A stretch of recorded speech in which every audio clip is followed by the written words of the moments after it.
it feels like pass fail. Yeah. If I think about a goal in sports, it's like you either make the goal or you don't, right? Yeah. You get the ball through the hoop or you don't.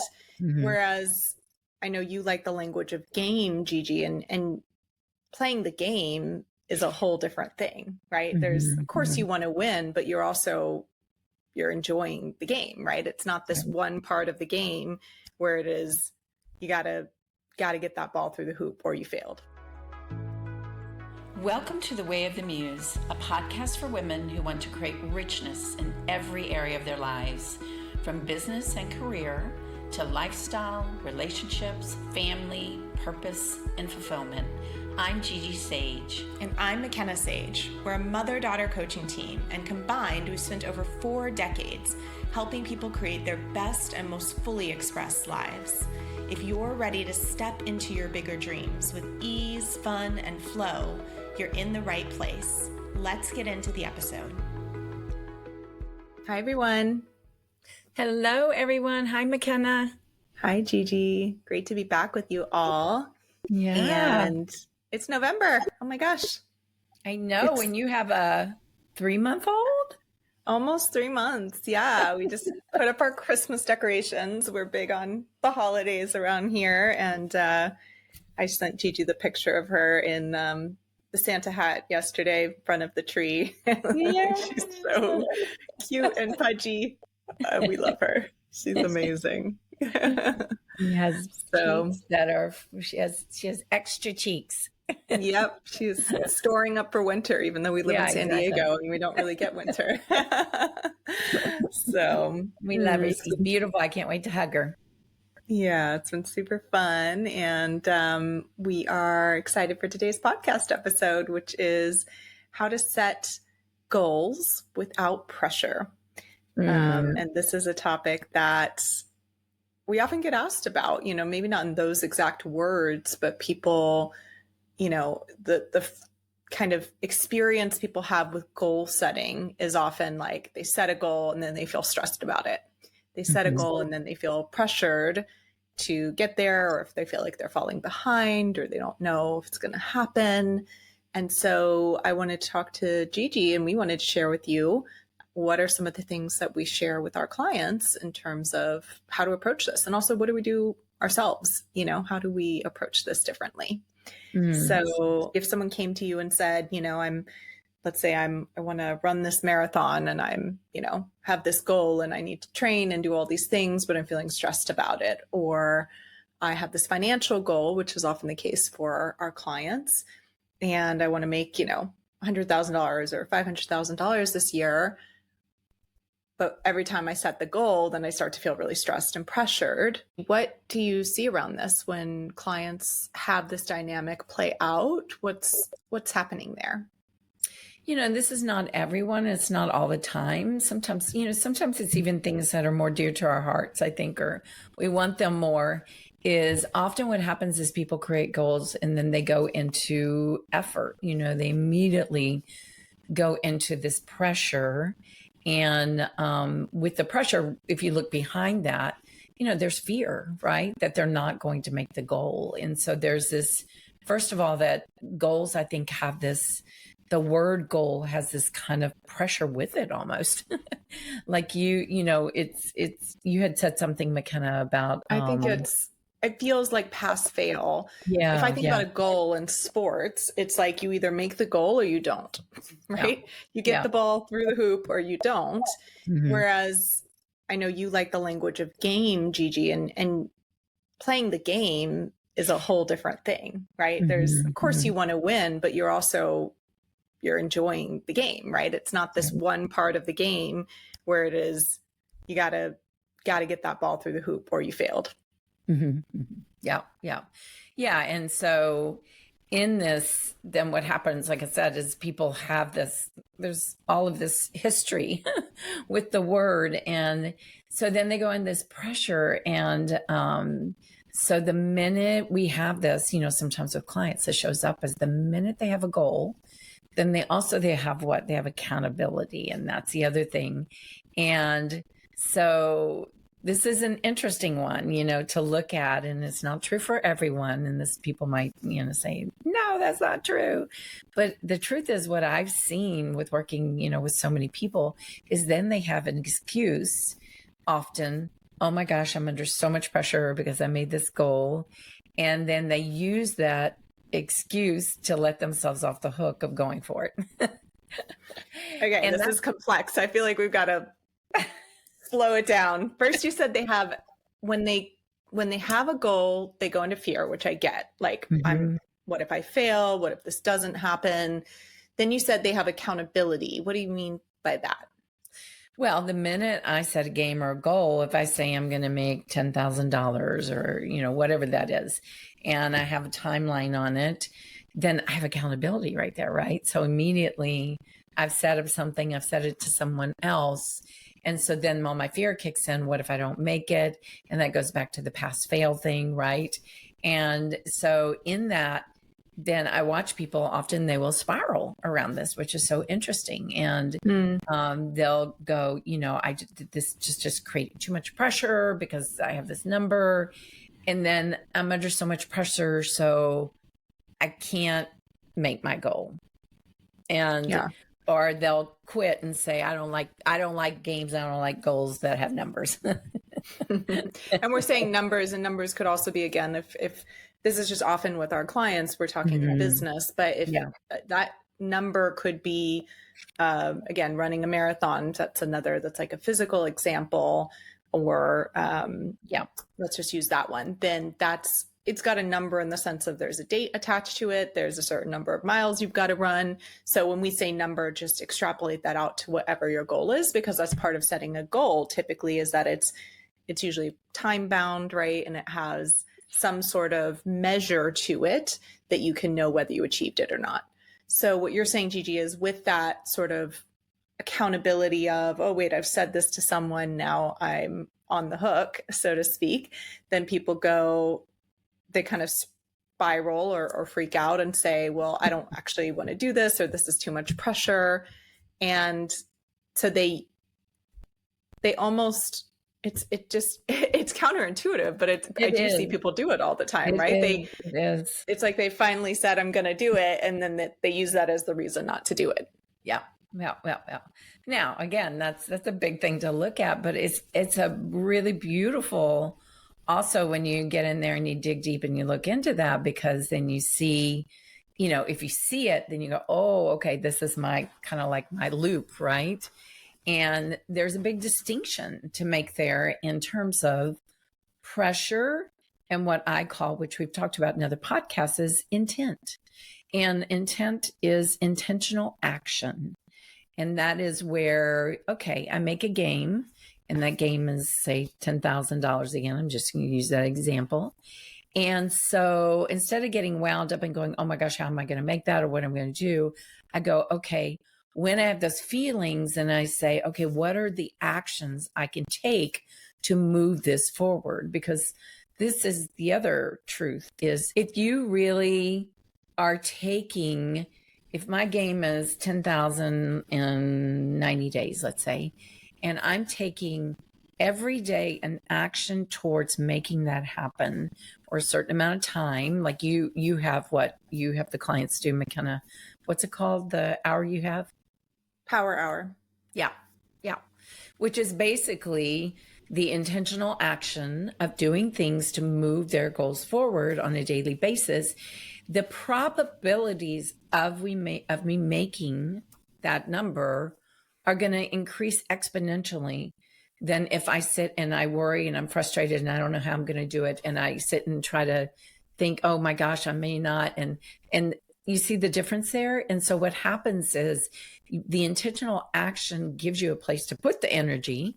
And it also is a way for you to shift out of pressure into action. And action, then there's movement. You're taking that energy of pressure, you're transforming it into movement, which is action with the intent of making your goal.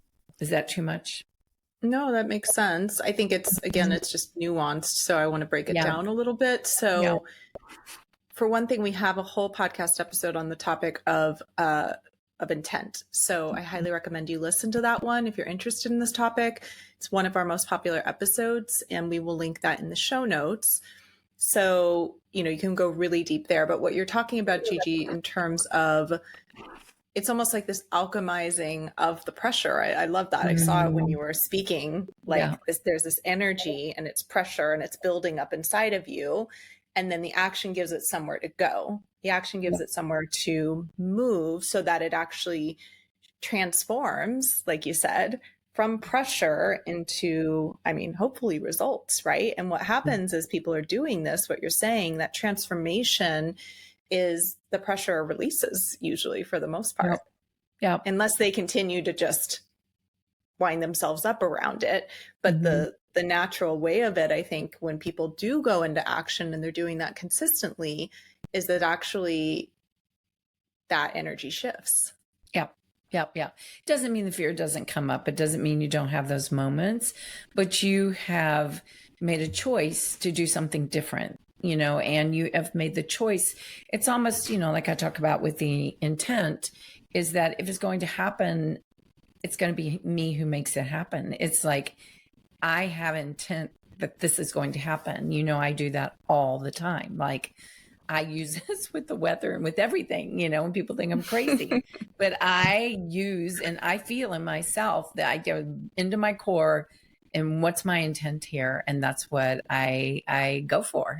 And I don't think we can just brush over the weather thing. You've got to explain what you're talking about there. I know what you're talking about. Oh my gosh, but our guests crazy. I think our guests need to know this about you, Gigi. Let's tell them about the weather. Yeah.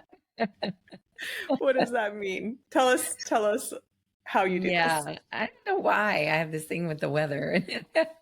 And I've had it, me and God are connected. And so in terms of around the weather, and I really have this like sense of when the weather needs to change, I feel like I go in and You guys, I don't know how she does it, but it works. It does We work. will have forecasted rain, all kinds of things, and she will be like, let me just get in there and talk to, God, and then we have a beautiful sunny day. So anyway, so you were talking about intent.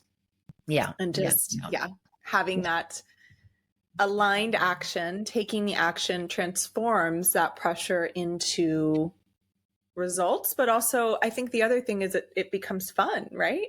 Exactly. Yeah. It should be a game. It should be, yes, you want this to happen. You intend for it to happen. You're going to do everything in your power to make this happen. And in that's where you can relax. If I sit back and go, oh, I don't know how I'm going to do it. Well, if you don't know how you're going to do it, you got to really spend some time on what are 20 ways where I could make this happen. You make it a game in such a way that you go for it and no excuses. And of course, if it doesn't happen, it doesn't happen. And, it's funny because I just watched this movie last night about this basketball team, that they were just not good at all. And the coach came in, and of course he worked with them and he built their confidence. And one of the way he built the confidence is that he said, act like you have a chip on your shoulder, get out there, because they were all, a little meek and mild. And as he did that, they got stronger and stronger. But then as they played the game and they started to win, in the final playoffs, he said, listen, guys, get out there and have fun and go for it. And there was no like pressure. We've got to win this and everything. You guys know what to do. You're good at this. And they got out there and they won. And so, that I think is part of it, is just this intention, but also this playfulness. Take the pressure off. Take the pressure off. Yeah, it doesn't serve you. It actually, like you said, it becomes an excuse. Yeah. People, the pressure, and then they go, oh, it's too much. Yeah. They let themselves off the hook. They let themselves off the hook, and then then they say, I don't like numbers. I don't like goals. I don't like numbers. That doesn't work for me. This is too much. These kinds of things. Yeah. And we had a client ask us recently, right? What really do you see with women who come into your programs and everything, who really excel or who really, reach and surpass their goals, what are some of the qualities or what are some of the things they do differently? And I thought that was such a beautiful question.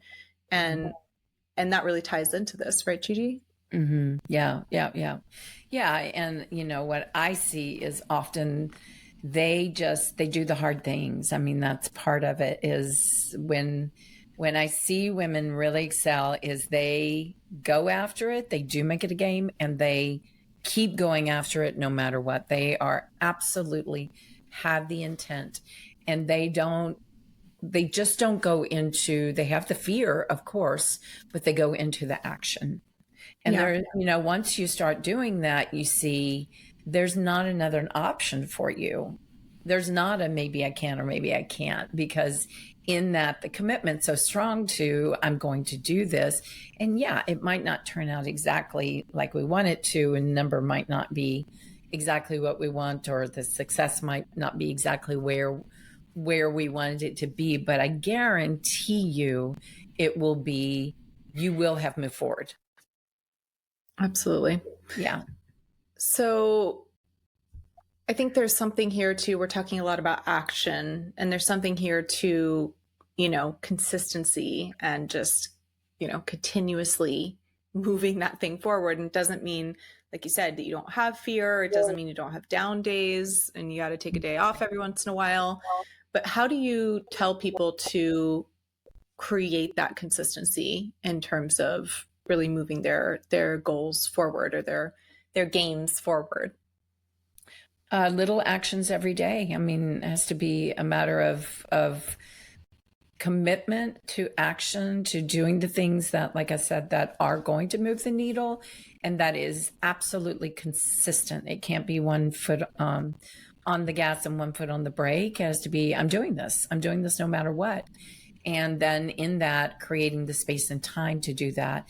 And that doesn't matter, from my years of learning how to, sell and how to build a business. I did that, with my kids, traveling on the phone, in the airports, wherever.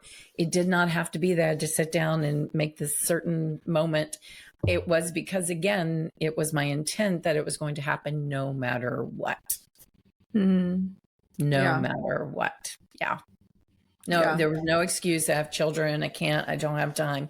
It just, the excuses have to go out of the scenario. What you're pointing to there, I think, is this energy of like people make it hard work. Yeah. And you're saying the women that really reach and surpass their goals, they do the hard things, but they don't necessarily make it hard work. Yeah. Right.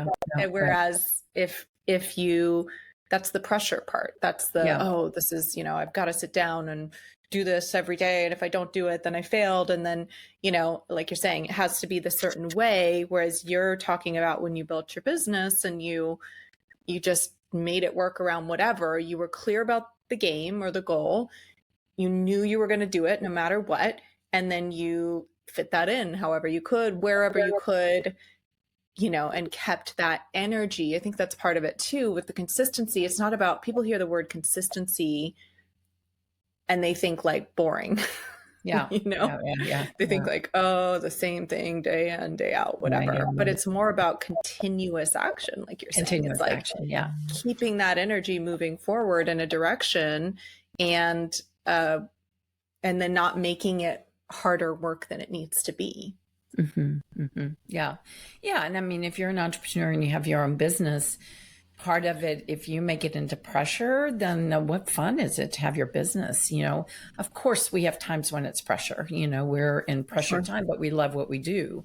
And so even though sometimes you feel like, oh my gosh, it feels like I don't want to do this anymore, in behind it, we keep on moving forward because, again, I think, like you said, the approach is one of, I love what I do and I make my business a game. And in that, I'm always setting up that, okay, I mean, I have to move this forward. There's nobody else to do this, right? But me or Makena. And if we don't do it, then nothing's going to happen.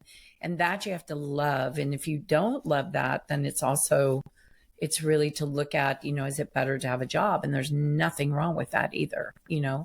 Having a job and having that, a lot of things handled for you, you can still create these games and goals and everything, but then you have comfort maybe in that your bills are paid and everything. It's a different way and a different approach, but both work.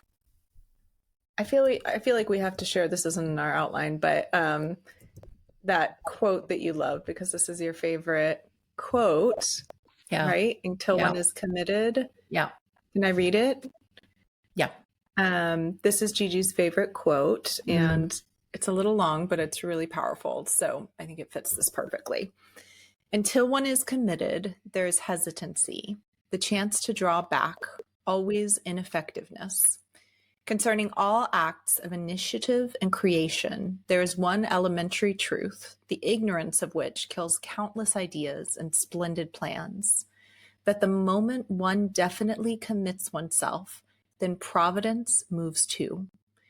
All sorts of things occur to help one that would never have otherwise occurred. A whole stream of events issues from the decision, raising in one's favor all manner of unforeseen incidents, meetings, and material assistance, which no man could have dreamed would have come his way. I have learned a deep respect for one of Goethe's couplets. Whatever you can do or dream you can, begin it.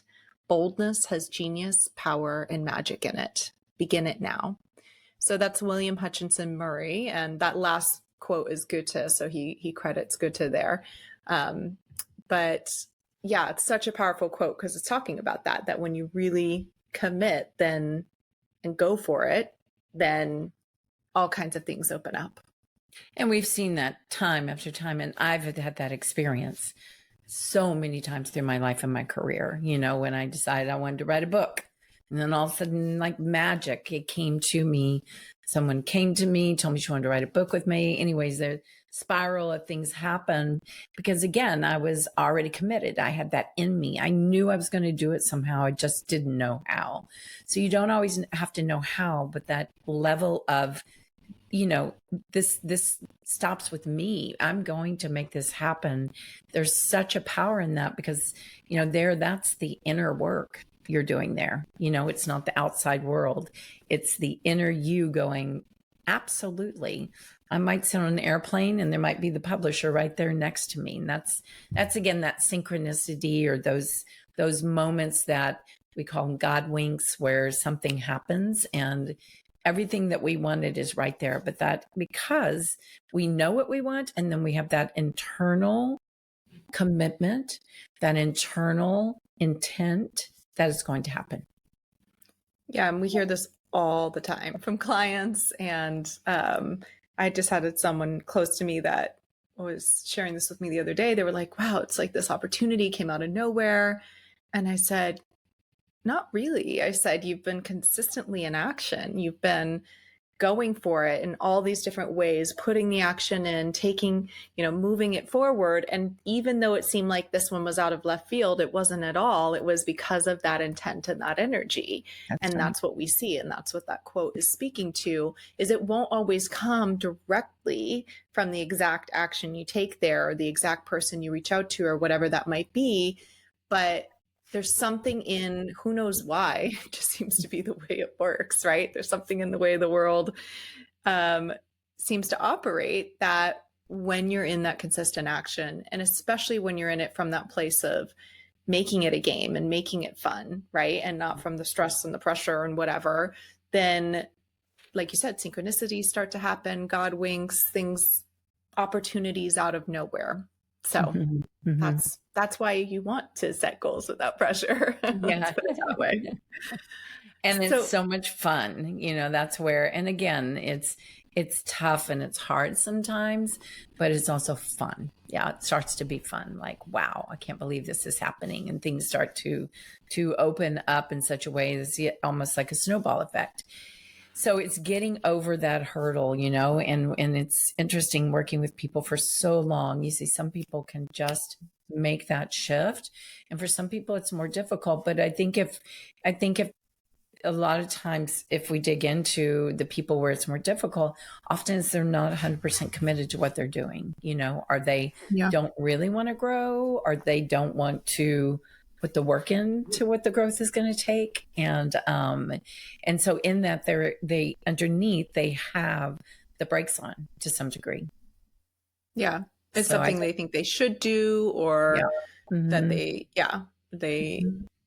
thought they're convincing themselves they want, but they don't really want it, or they're just not fully committed, like you said. So that's important. You've got to be all in, fully committed. And then what are some ways, Gigi, that we share to make it more of a game? Like if someone's going for a business or an income goal, what's a way? You love games, right? We always talk about this, Gigi, in our World Changer quiz is victory motivated. And if you've never taken that quiz, it's a really fun and insightful free quiz that we have. And that is www.worldchangerquiz.com. And it tells you your number one talent and then your success motivator. And Gigi's is victory, which is all about winning the game, right? Whatever game you set your mind to. So the joke we always make is that what's the GPS thing, Gigi? Whenever we're driving somewhere, you want to beat the GPS to get there.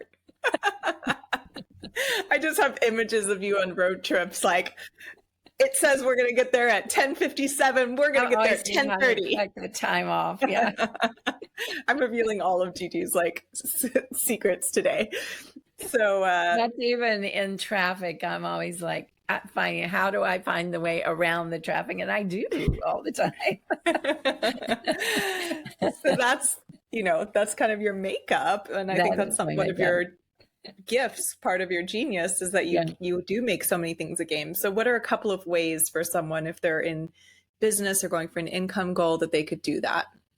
Well, the one we've talked about before, which I did early on in my career, which was so much fun, is to put a paper on the wall. And if I'm going for a numbers game, then I write down every dollar that comes in, right? Every little dollar, every cent, write it down. And that energy of doing that daily is so fun. And it's fun to see it visual because it inspires you, And then another one is, you could say if you're going for a new business or a new idea, and you can say, if you ask 100 people to work with you or to buy it from you, and if they all say no, then you're in the wrong business quickly. That's if you have a project. So you can make a game of how many people can you ask, or how many people can you get in front of, or, how many speeches, I go for a game of getting 10 speeches in the next 90 days, not that I'm going to deliver, but that are booked out. Yeah. And so anything like that, or if you're dating, sometimes I've had women, I say, make a game of, we go for, you go on 3 dates a week for the next 90 days. And everyone, you look and see what worked, what didn't work, what I love about him, what didn't really work. And so in that, again, you feel the energy of that has this, it starts to build on it, and you get more clear and more intent. And that's the other thing with games that is so profound, is because there is a certain kind of intensity with games, because again, there's a consistency and you're going for something. So the courage and the confidence in you starts to change over time. You get stronger and stronger as you're going for this, because you're in this action and really, really going for it. Yeah. I can't tell you how many people, I just want to circle back around to the tracking every dollar that comes in, how many people you've shared that with over the years, and they come back to us and they go, oh my gosh, their numbers start to grow, their money starts to expand. And sometimes they're making way more money than they thought they were making, or less money, or whatever it is, but it just puts awareness into it.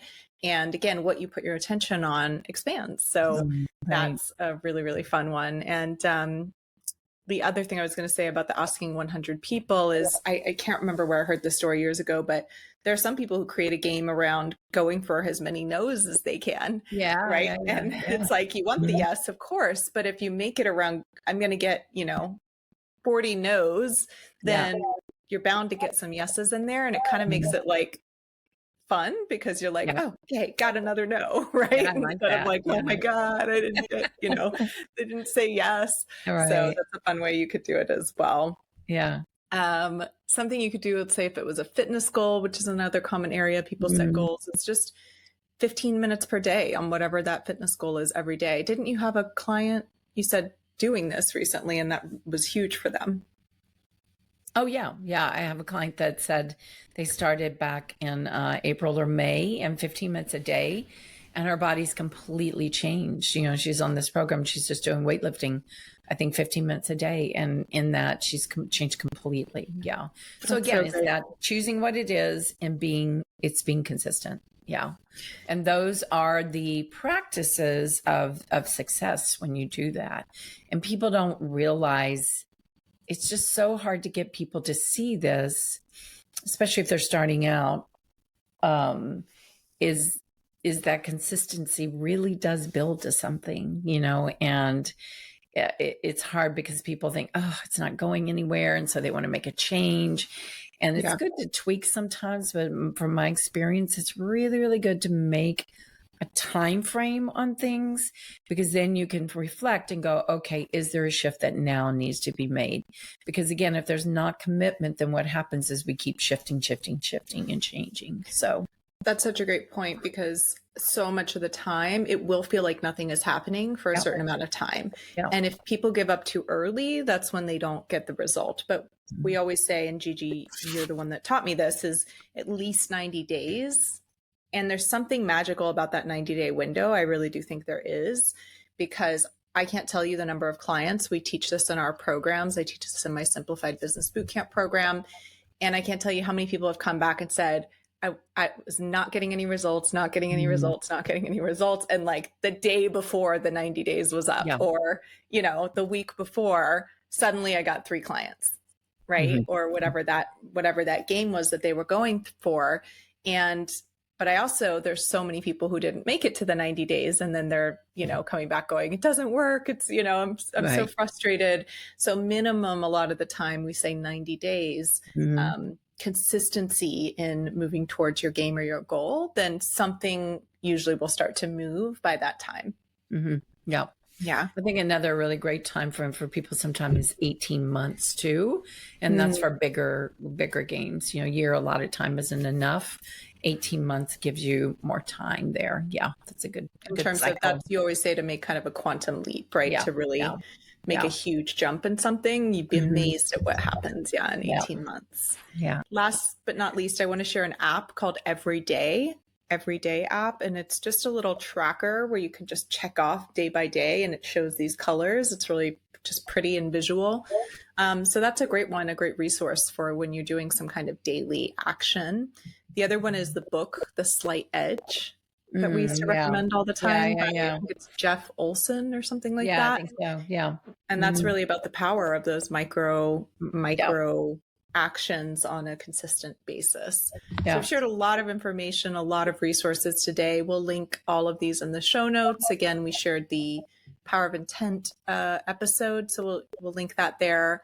The World Changer Quiz, again, worldchangerquiz.com. And that's really about what is your unique kind of gift? How are you meant to make a difference in the world and go out and create your success in the world? And then those other resources that I just shared. So we'll link those in the show notes.